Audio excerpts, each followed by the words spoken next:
これで6回目だね。そろそろ限界かな。まだいける。あとちょっとで見えそうなんだから。続ける意味がない。第3段階の実験はもう終わってるし、続けたところで死ぬ確率が上がるだけだ。ここからは第4段階の実験だよ。まだあるの？第3段階に合格したら終わりなんじゃないの？ナビゲーターの未来を予知してほしいんだ。うまくいってもいかなくても約束は守るよ。できないよ。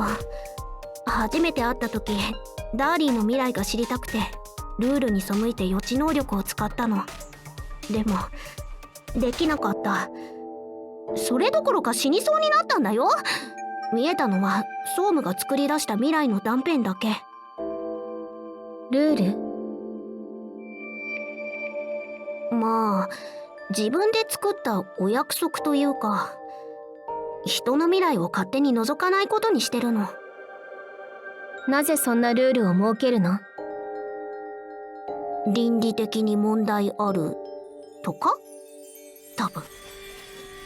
余計な負担を増やしているように見えるけどね。はは。ナビゲーターの未来が見えない。ナビゲーターとの未来は見えるのに、彼個人の予知はできない。ナビゲーターの予知そのものができないのか、それとも情報が多すぎて混乱しているだけ？なるほどね。じゃあ次はガイドについていって。これから重要なメンバーが集まる会議があるから。ってまだ何かあるの？もうダーリンにしか会いたくないの。1ミリも動けないもん。ずっと立ちっぱなしで足の感覚がないよ。ナビゲーターも会議の参加者だよ。早く行けば近くの席に座れるんじゃないかな。奇跡的に足の感覚が戻ったみたい。ヤッホー、早く行こう。たまきちゃんが来たよ。ダーリンはどこかな？ドアを開けたよ。君が2番目とは意外だな。適当に空いてる席に座ってくれ。じゃあもちろんここ先手必勝だもんね。ちょっと近すぎないか？これから人がいっぱい来て重要な話をするんだぞ。じゃあ次の人が来るまでここにいてもいいでしょ。早く来たからまだ時間はたっぷり。失礼します。ナビゲーターさん、こんにちは。いやあ、ドロリース、スケジュール調整は終わったか？ステファニー博士のお力を借りて申請書を提出することができました。つくもたまきさん、初めてお目にかかります。ドロリースです。はじめまして、ドロリースさん。今回は遅刻しなくて済んだっす。クリスティーナさん、会議前にやっと会えましたね。このまま自己紹介するチャンスがないかと思いましたよ。クリスティーナさんはいつも遅刻してましたもんね。前回は2時間遅れでしたっけ？まああの時は貴重なデータを記録していたんすよ。もう勘弁してほしいっす。あなたがつくもたまきさんっすね。お会いできて光栄っす。こちらはクリスティーナさん。ドライバーとしては第一線を退いて、今は科学者だ。君の指導教官になる予定だったんだよ。ああ、そうなんですね。よろしくお願いします、クリスティーナさん。あなたが選んだ彼は確かに優秀なナビゲーターっすよ。でも私だっていつでもあなたのために時間を作るつもりっす。補習がしたかったら呼んでくださいっす。はい。でももう退役しているんですよね。現役の頃はリーダーを務めていたんだ。そこらのナビゲーターより実践経験は豊富さ。科学研究のためにドライバーを引退したんだけど、君のために再び戦場に戻ってきたんだよ。まさに稀有な超自然能力者で、さらに特殊な未来予知という能力を持っているなんて、興味を持たないわけにはいかないっすよ。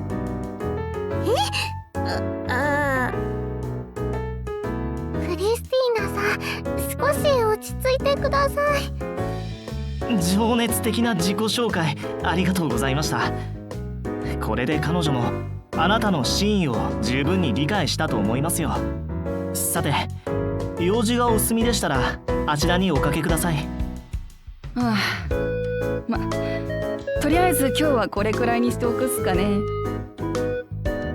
なんでみんな私のことに詳しいの？怖すぎる。まるでストーカーじゃない。その言葉そっくりそのまま返すよ。初対面で何を言ったか覚えてないのか？私たちは玉木さんのことよーく知ってるっすよ。多分玉木さん自身より知ってるっす。ここ最近ステファニー博士は会議が終わるたびに玉木さんのデータをまとめていたんですよ。会議よりも玉木さんのデータが気になってしょうがないみたいですね。私のデータ？やばい、お嫁に行けない。ダーリン、どうしよう。お前の予言データだ。変なものじゃない。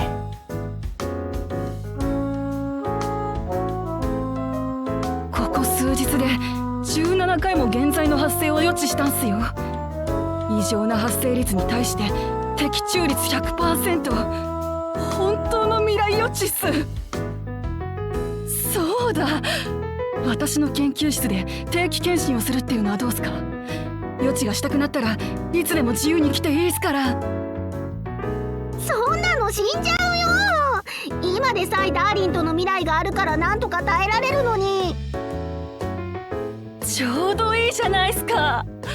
今未来予知の持続性を改良する研究を進めてるっす。ちょっとだけでいいので話を聞いてほしいっす。あと来てないのはアルビト博士か。スケジュール調整はしたはずだけど、何か問題でも起きたのか？開始からもう2分だ。アルビト博士が遅れるとしたら世界が滅ぶ時だと思ってたけど、もしかして今がその時か？今忙しいんすよ。第三研究室の情報の大半を引き継いで人員配置もしなきゃいけなくて、第三研究室の情報を手に入れたとしてもすぐに使えるわけじゃないっす。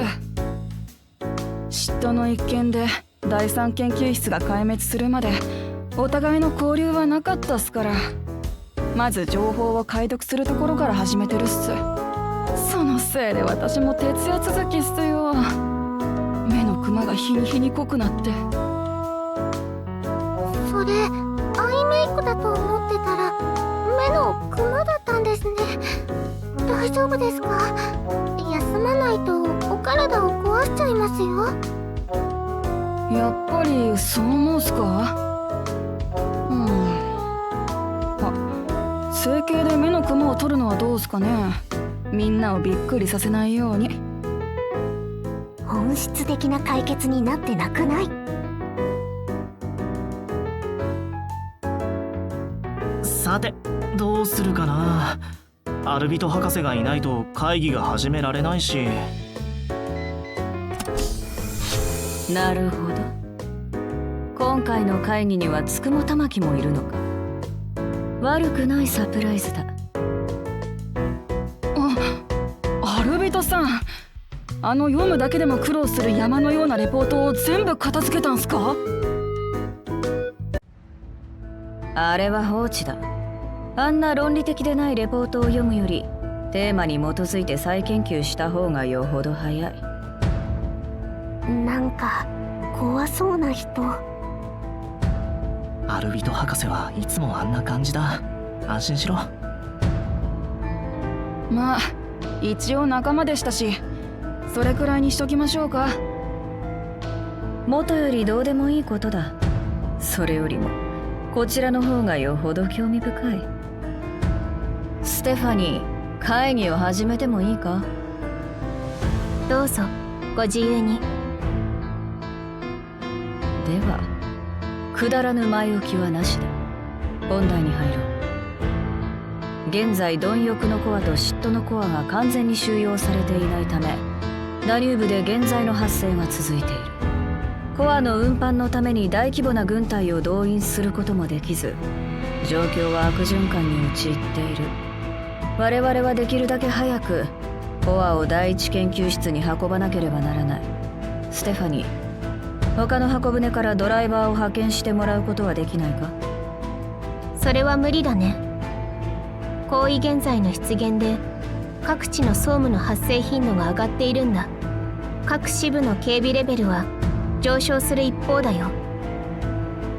己のことで手一杯ということか。統一戦線以外に未来はないということがまだ理解できぬと。箱舟の支部長たちが己の無力さに気づかぬうちは当てにするだけ無駄だな。アルビトさん、支部長たちはあなたが言うほど無能ではないと思います。それぞれの領域は平和が保たれていますから。ステファニーが九州に駐在していなかったらとっくに箱舟は粉々だった。だがそれも時間の問題だ。手遅れになってからでは遅い。支部長にでもなるつもりっすか？輝かしい未来はさておき、まずは目の前の問題を解決しなければいけないっすよ。我が協力者に指揮権を与えれば総務への対処は可能だ。何の問題もない。第三研究室の防衛班だけでは準在級現在の高濃度総務には対処できませんよ。短期の護衛であればどうだ？各箱舟の近くを通る際に現地のドライバーに護衛を頼むことは？現在の状況では主力部隊を派遣する余裕はないね。また戦闘力の観点から未熟なドライバーの派遣もできないだろう。この件に関与しているアエリタは何をしている？このまま出航するのは死に等しいぞ。それがつくも玉木を今日ここに呼んだ理由だ。急にこっちに振らないでくれる？私の夢はダーリンのお嫁さんになるだけなんだから。今日のことは誰にも言わないし、何も見てないし聞いてない。私とダーリンを解放してよ。まあまあ、アルビトさんはああいう性格なんす。ちょっと言葉がきついだけなんで心配しなくていいっすよ。クリスティーナ、我を随分誤解しているようだな。だが貴様にはまだ利用価値がある。その無礼には目をつぶろう。玉木、ここにいるのはこの件の中心人物だ。ここまでの情報で未来を見ることはできるか？わかった。やってみる。変ね。何が見えたんだ？あれは、輸送船が目的地に無事到着しているのが見えたわ。でも、私やダーリン、ドロリス、クリスティーナさんは見えない。アルビトさんが、自殺してる。なかなか目の覚めることを言うじゃないか。